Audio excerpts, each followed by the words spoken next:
Fala, moçada! Vim contar uma importante história dentro da história, que é a história do voto feminino brasileiro. Mas antes, lembrando que o primeiro voto, segundo pesquisadoras, de mulheres no mundo aconteceu na Nova Zelândia em 1893, ali no final do século XIX. E nos Estados Unidos, a 19ª emenda constitucional alterou a Constituição de lá e permitiu o voto feminino em 1920. Mas e no Brasil? Qual que é a história brasileira do voto feminino? Eu separei aqui 8 marcos da história feminina do voto no Brasil. Poderia colocar mais, poderia colocar menos. Acho que esses 8 são os mais importantes. Em 1889, em 15 de novembro, tem a proclamação da República. Então a gente Brasil deixa de ser um império para se tornar o então chamado Estados Unidos do Brasil, que é um nome bem inspirado nos Estados Unidos. Mas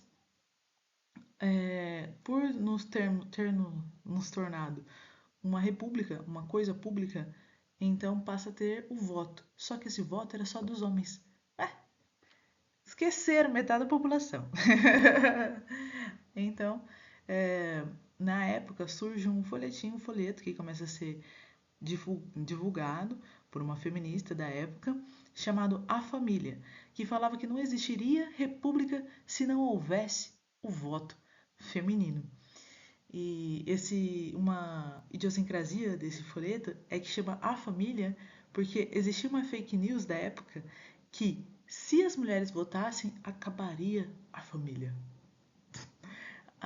Então, existe esse folheto difundindo a importância do voto feminino. Ele é divulgado, o folhetim A Família, mas não altera a realidade por um tempo. O segundo marco é em 1928, início do século XX, no estado do Rio Grande do Norte. Duas importantes conquistas acontecem para o voto feminino. Uma sobre a capacidade de ser votada e outra sobre a capacidade de votar. Sobre a capacidade de ser votada, no Rio Grande do Norte é eleita a primeira prefeita mulher do Brasil, na cidade de Lages, no Rio Grande do Norte. Mas ela não exerce o seu mandato inteiro, ela exerce apenas 2 anos, porque a Revolução ou golpe de 1930 de Getúlio Vargas interrompe a sua prefeitura e ela é removida do cargo. Eu separei os nomes tanto da feminista do folhetim quanto da prefeita e vai aparecer no último slide. Então, a primeira conquista do Rio Grande do Norte foi a primeira eleição, a primeira prefeita mulher. E a segunda conquista também das potiguaras foi que 20 mulheres conseguiram se inscrever judicialmente para votar numa eleição suplementar de senador que ocorreu no Rio Grande do Norte. Mas o Senado invalidou os votos, afirmando que mulheres não poderiam votar no Brasil, nem mesmo com autorização judicial. Mas foram as primeiras 20 mulheres que votaram no Brasil, em que pese seus votos terem sido anulados. Continuando a história, em 1932, o Código Eleitoral brasileiro prevê o voto facultativo das mulheres e com condições. Ou elas seriam casadas e o marido daria um aval, uma autorização para elas votarem, ou, se elas fossem solteiras ou viúvas, elas necessitariam ter renda própria.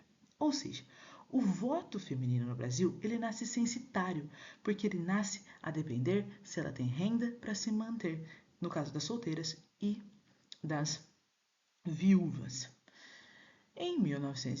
Ainda em 1932, tem uma importante contribuição aqui do Estado de São Paulo, que é a Revolução Constitucionalista, pois, pressionando o governo Getúlio Vargas, que entrou no poder em 1930, e ele não fazia nenhuma questão de fazer a Constituição, houve essa Revolução Constitucionalista, que foi muito importante aqui no Estado de São Paulo, e pressionou o governo Vargas a chamar uma Assembleia Constituinte. Essa Revolução Constitucionalista foi duramente reprimida de maneira bastante violenta, 70 mil militares, porém ela fez com que Getúlio Vargas se sentisse pressionado o suficiente para chamar uma Assembleia Constituinte. Nessa Assembleia Constituinte, uma curiosidade histórica, apenas uma mulher participou da Assembleia Constituinte que ia culminar na Constituição de 1934. Essa mulher é uma médica paulista, Carlota. Não me recordo o sobrenome, mas o primeiro nome dela é Carlota. E Carlota também seria, posteriormente, a primeira deputada federal da América Latina. Bom, continuando, em 1934, mais uma Constituição brasileira, uma das constituições mais progressistas da história, prevê o voto feminino facultativo e censitário nos modos que eu já havia exposto. Porém, em 1937, a Constituição polaca, altamente fascista, inspirada no direito italiano, faz com que as eleições, os votos sejam abolidos, sequer antes das mulheres votarem pela primeira vez nas eleições presidenciais. Instaura-se, então, a ditadura do Estado Novo de Getúlio Vargas. Então, passa-se a ditadura, Segunda Guerra Mundial. Em 1946, mais uma Constituição brasileira, dessa vez prevendo o voto das mulheres de maneira obrigatória, o que já é uma conquista maior. Todavia, este voto ele era somente para as mulheres que fossem alfabetizadas. Tal condição não era exigida para os homens. Então, o voto das mulheres que nasceu censitário passa a se tornar capacitário em 1946. Posteriormente, o Código Eleitoral de 1965 iguala as condições de homens e mulheres votarem no Brasil. Então, se a gente for analisar, faz 60 anos que as mulheres votam com os mesmos critérios que os homens no Brasil. Apenas 60 anos. Bom, seguindo. Em 2024, há uma súmula 73 do Tribunal Superior Eleitoral, que é uma importante conquista do voto feminino. Porque se houver aquelas candidaturas laranjas, ou seja, colocam mulheres para representar ao menos 30% do outro sexo nas eleições, mas não dá financiamento para suas campanhas, elas não têm votos, às vezes não têm voto nem delas mesmas, não fazem atos de campanha, não fazem postagem, então é uma candidatura fictícia. E por isso todo o DRAP, ou seja, todos os candidatos vão perder o cargo. E isso é bastante severo, então faz com que os partidos se sintam pressionados para trazer essa igualdade materialmente e não só de uma maneira formal. Nem sequer pode falar bem de igualdade, né? Porque 30% está bem longe de 50%. Mas é importante. E para quem participou dessa candidatura fictícia, ainda haverá a inelegibilidade por 8 anos. Então é ainda mais gravoso, porque perder o cargo é uma consequência diferente da inelegibilidade, porque aquele que perdeu o cargo pode se candidatar na próxima candidatura, mas o inelegível vai passar 8 anos sem poder se candidatar. Então é mais severo. Então podemos ver aí pouco mais de 100 anos da história brasileira do voto feminino. Eu trouxe mais uma linha do tempo, um pouco mais detalhada neste slide aqui. Então, repassando rapidamente, em 1889, Proclamação da República e o folheto A Família. 1928, a prefeita de Lages, a primeira prefeita mulher, então a primeira manifestação da capacidade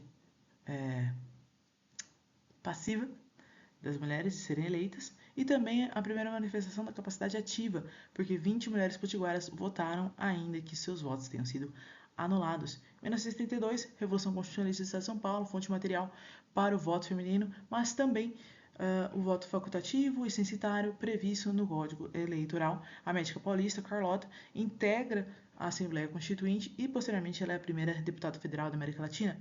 1974, o voto feminino facultativo e censitário na Constituição. Antes que as mulheres votassem, eleições são abolidas com o ditador Getúlio Vargas. Em 1946, o voto obrigatório, porém capacitário, para as mulheres. Em 1965, finalmente, mulheres podem votar com os mesmos critérios que homens no Brasil. E 2024, súmula 73 do TSE. Então, aqui puxando sardinha para o meu estado, fonte material, a Revolução Constitucionalista de 1932. Fonte material porque é um movimento social e não é uma manifestação formal do processo legislativo. Impulsionou a Constituição Federal de 1934, uma das mais progressistas da história e a que durou menos na história também, apenas 3 anos. Então, aqui apenas algumas anotações com os nomes das nossas mulheres históricas, que são as médicas, a médica paulista Carlota Pereira de Queiroz, a primeira mulher deputada federal da América Latina, a única que compôs a Assembleia Nacional Constituinte de 1934. E falando em composição de Assembleia Constituinte, no Chile, salve melhor juízo, teve um projeto de constituição que não foi aprovado, que foi a primeira constituição, ou pelo menos a única que eu tenho ciência, que afirmou e concretizou que metade da Assembleia Constituinte era composta por mulheres. Muito legal. Infelizmente, não foi aprovada a Constituição. Alzira Soriano foi a primeira prefeita do Brasil, na cidade de Lages, no Rio Grande do Norte. E o folheto A Família foi escrito por Josefina Álvares de Azevedo. Não só por ela, ela era a liderança. E essa é a história, dentro da história do voto feminino das mulheres.